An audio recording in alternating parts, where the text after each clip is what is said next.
இந்த வீடியோவில் நம்ம என்ன பார்க்க போறோம்னா, கும்பராசிக்காரர்களுக்கு 2026 ஜூன் மாதம் ஆகக்கூடிய குரு பெயர்ச்சி எத்தகைய ஒரு பலாபலன்கள் நிறைந்த அடுத்த வரக்கூடிய 13 மாதங்கள் இருக்குது. ஜூன் 2026 ஜூன் 2027 வரைக்கும் இருக்கக்கூடிய அந்த 13 மாதங்கள் கும்பராசிக்காரர்களுக்கு எத்தகைய ஒரு பலாபலன்கள் நிறைந்த எத்தகைய ஒரு அமைப்பு, பிராப்தங்களும் தோஷங்களும் அடுத்த வரக்கூடிய 13 மாதங்கள் காத்திருக்கிறது அப்படிங்கிறது சயின்டிபிக் வேதிக் அஸ்ட்ராலஜி முறையில துல்லியமாக எந்த விதத்தையும் மிகைப்படுத்தாமல், பரிகாரங்கள் அது மாதிரி மூடநம்பிக்கை போகாமல் உள்ளது உள்ளவாறு ராசிக்கு ஒரு கிரகம் இந்த இடத்துல இருக்கும் பொழுது, இந்த டிகிரியில இருக்கும் பொழுது எது மாதிரி ஒரு தாக்கத்தை கொடுப்பார் அப்படிங்கிறத நாம அறிவியல் சார்ந்த கலையாகிய இந்திய வேத ஜோதிடர் அடிப்படையான சயின்டிபிக் வேதிக் அஸ்ட்ராலஜி முறையில நாம பார்க்க போறோம். இப்ப கும்பராசிக்காரர்களுக்கு பாருங்க, குரு 5ஆம் இடத்துல இருந்த குரு மிதுனத்திலிருந்து கடகத்துக்கு 6ஆம் இடத்துக்கு மாறுறார். 6ஆம் இடத்துல மாறி உச்சமும் பெறுகிறார். சோ இதுவரை இப்ப 9ஆம் பார்வையாக ராசியை பார்த்து, 7ஆம் பார்வையாக 11ஆம் வீட்டை பார்த்து, பாக்கியஸ்தானம் ஆகிய 9ஆம் வீட்டை பார்த்த குரு இப்போ 6ஆம் இடத்துக்கு அப்படியே அவரோட கேமை மாத்துறார். என்ன பண்றார்? 6 வலுக்குது, 12ஆம் இடம் வலுக்குது. அதே சமயத்துல தொழில் ஸ்தானம் என்று சொல்லப்படுகிற அந்த 10ஆம் இடமும் வலுக்குது. அதே மாதிரி 2ஆம் இடமும் பார்க்கப்படுகிறது குருவால், அது உச்ச குருவால். அப்படிங்கிறப்ப என்ன ஆகும்னா, இதுவரை நாம பண விஷயத்துல கொஞ்சம் கன்சர்வேட்டிவா இருந்தது, பணப்புழக்காட்டங்கள் குறைவாக இருந்தது, ஒரு கம்ஃபர்ட் ஜோன்ல இருந்ததெல்லாம் பாத்தீங்கன்னா இப்ப கொஞ்சம் வேகமா நடக்கக்கூடிய அமைப்பு இருக்கும். அவுட் ஆஃப் கம்ஃபர்ட் ஜோன் வரக்கூடிய அமைப்புகள் இருக்கும். கடன் மூலமாக அபிவிருத்தி, சுபவிரயம். ஒரு இடத்தை நம்ம ஒரு ப்ராப்பர்ட்டி வாங்கியிருக்கோம், அது விற்கிறோம், அது மூலமா காசு வருது, அது பல விஷயத்துக்கு யூஸ் பண்றோம்.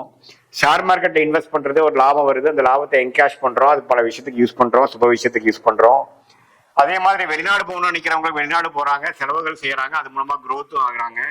செலவுகள் ஒரு பக்கம், கடன் ஒரு பக்கம் இருக்க, அதே நேரத்தில் உயர்வு, வாழ்க்கையில் அடுத்தடுத்த நிலைக்கு போகக்கூடிய அமைப்புகள், ரிஸ்க் எடுத்து சில வாய்ப்புகளை தேடி நம்ம அடையக்கூடிய அமைப்புகள் எல்லாமே கைகூடி வரக்கூடிய ஒரு அமைப்பு தான். கடகத்துல 6ஆம் இடத்துல உச்சமாயி குரு கும்பராசிக்காரர்களுக்கு பண விஷயத்தில் அதிக புழக்காட்டம், அதிக கொடுக்கல் வாங்கலை கொடுத்து, அதே மாதிரி இடம் மாற்றம், வண்டி மாற்றம், வீடு மாற்றம், தொழில் அபிவிருத்தி, வேலை மாற்றம், டிராவலிங் அதிகமாக கொடுக்கக்கூடியது. இது மாதிரி ஒரு தாக்கத்தை, நல்ல தாக்கத்தை கொடுக்கக்கூடிய அமைப்பு கும்பராசிக்காரர்களுக்கு இருக்கு. ஒரே ஜாப்ல ரொம்ப நாளா இருக்கிறவங்க டக்குன்னு ஒரு வேலையை மாறக்கூடிய அமைப்புகள் இருக்கு. அதுக்கு வேணுங்கிற சூழ்நிலைகள் கொடுப்பார். அதே மாதிரி விசா எதிர்பார்த்து கொண்டு வெளிநாடு போகணும்னு நினைக்கிறவங்க, கல்யாணம் ஆகி டக்குன்னு டிஃபரெண்ட் விசால வெளிநாடு போகிறது, இது எல்லாமே டக்குன்னு ஜூன் மாசத்துக்கு அப்புறம் அக்டோபர் மாதத்துக்குள் கும்பராசிக்காரர்களுக்கு அந்தந்த தசா புக்திகள் நடந்து கொண்டு இருக்கிறவங்களுக்கு கண்டிப்பாக நடக்கும்னு நம்ம தெரிஞ்சுக்கிறோம். இந்த நவம்பர், டிசம்பர், ஜனவரி மாதம் பாத்தீங்கன்னா 7ஆம் இடத்துக்கே போய் ராசியை பார்க்கறதுனால கொஞ்சம் மன சோர்வு குறைந்து, சில குடும்பத்துல சில சுப விஷயங்கள், அன்னோனியங்கள்லாம் கொஞ்சம் பெட்டர் ஆகிற மாதிரியும், சில விரயங்கள்லாம் கொஞ்சம் கட்டுக்குள் வரக்கூடிய அமைப்புகள், கொஞ்சம் ரெஸ்ட் எடுத்து கொஞ்சம் டைம் எடுத்து சில விஷயங்கள் பண்ணக்கூடிய அமைப்புகள், அது எல்லாம் கொடுக்குது. ஸோ அதுவும் பார்த்தீங்கன்னா அதிவக்கரமாக சிம்மத்துக்கு போகிற குரு நவம்பர், டிசம்பர், ஜனவரி மாதமும் அந்த குரு பயிற்சி பலன்களை நடுவு பீரியட்ல வர்றதும் அவ்வளோ சாதகமற்றதாக இல்லை.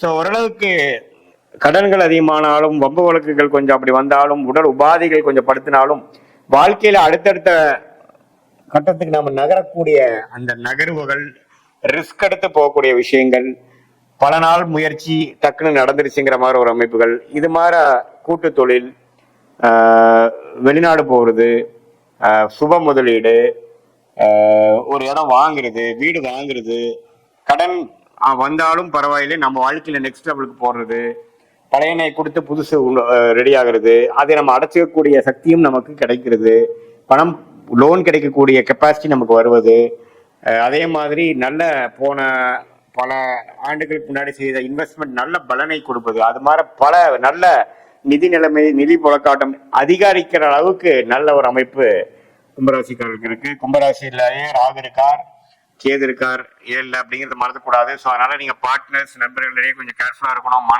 அப்பப்போ கொஞ்சம் இரிட்டேட் ஆகுறது, டென்ஷன் ஆகுறதுலாம் இருக்கும். குருவின் பார்வையும் விலகிருச்சு, அதனால கொஞ்சம் மன சஞ்சலங்கள் அதிகமாக இருக்கும், அது நீங்க பாத்துக்கணும்.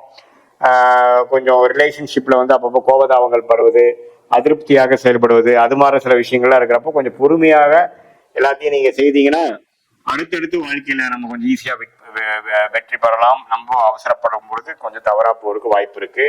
இது பொதுவான பலனை தவிர உங்களுடைய ஜென்ம ஜாதகத்தில் என்ன தசாபுக்திகள் போய்கொண்டிருக்கிறது, தசநாதன் எப்படி இருக்கிறார், புக்திநாதன் எப்படி இருக்கிறார், தசநாதனுக்கும் புக்திநாதனும் இப்ப கோச்சாரத்துல எது மாதிரி அமைப்புகள் போயிட்டு இருக்கு, நீங்க கும்பராசியில நீங்க என்ன நட்சத்திரத்துல பிறந்திருக்கீங்க, அவிட்டமா சதயமா அல்லது பூரட்டாதியா, இதெல்லாம் வைத்து அடுத்த வரக்கூடிய ஷார்ட் டேர்ம் எப்படி இருக்கு, அடுத்து வரக்கூடிய லாங் டேர்ம் எப்படி இருக்கு, எது மாதிரி விஷயங்களை நாம பார்க்கும் பொழுது நம்ம வாழ்க்கையில் வெற்றி அடைய முடியும்.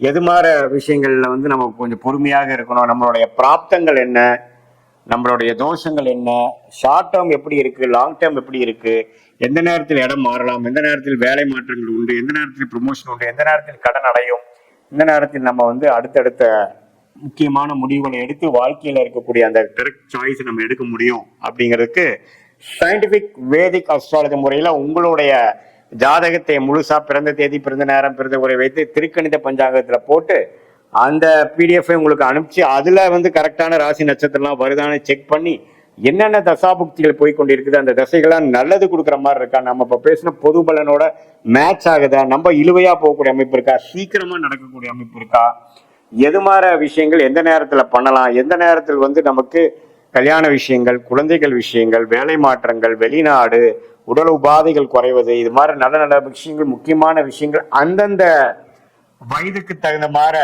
விஷயங்கள்லாம் வந்து கிளாரிட்டியோட சயின்டிபிக் வேதிக் அஸ்ட்ராலஜி முறையில நாம வந்து பார்த்து எந்த விதத்திலையும் மிகைப்படுத்தாமல் மூட நம்பிக்கையில போகாமல் ஒரு கிரகம் ராசிக்கு இந்த இடத்துல இருக்கும் பொழுது எது மாதிரி ஒரு தாக்கத்தை அந்தந்த ராசிக்கு கொடுக்க போகிறார், எது மாதிரி விஷயத்துல நம்ம கேர்ஃபுல்லா இருக்கணும், எது மாதிரி விஷயங்கள் தாராளமாக நடக்கும், எது மாதிரி விஷயங்கள் நடக்கிறதுக்கு வாய்ப்பு கம்மி, நமக்கு வேலையா தொழிலா, corporate private life, private professional லைஃபா அல்லது கவர்மெண்ட் ரிலேட்டடான விஷயத்துக்கு நமக்கு பிராப்தம் இருக்கா அப்படிங்கறதெல்லாம் கரெக்டா தெரிஞ்சா அதுக்கு தகுந்த மாதிரி முயற்சிகளை அந்தந்த நேரத்தில் போடும் பொழுது எளிதாக நம்மளுடைய வாழ்க்கை குறிக்கோள்களை வந்து டக்குன்னு நம்ம அடைந்து தேவையற்ற சமய விரயங்கள், தேவையற்ற பொருள் விரயங்கள்லாம் அடையாமல் நம்மளுடைய பிராப்தம், நம்மளுடைய தோஷம், நம்மளுடைய கர்மா என்னங்கிறது தெரிந்து நம்மளுடைய பாஸ்ட் அதோட மேட்ச் ஆகுதா, பிரசன்ட் அதோட சிங்க் ஆகுதா, அடுத்த வரக்கூடிய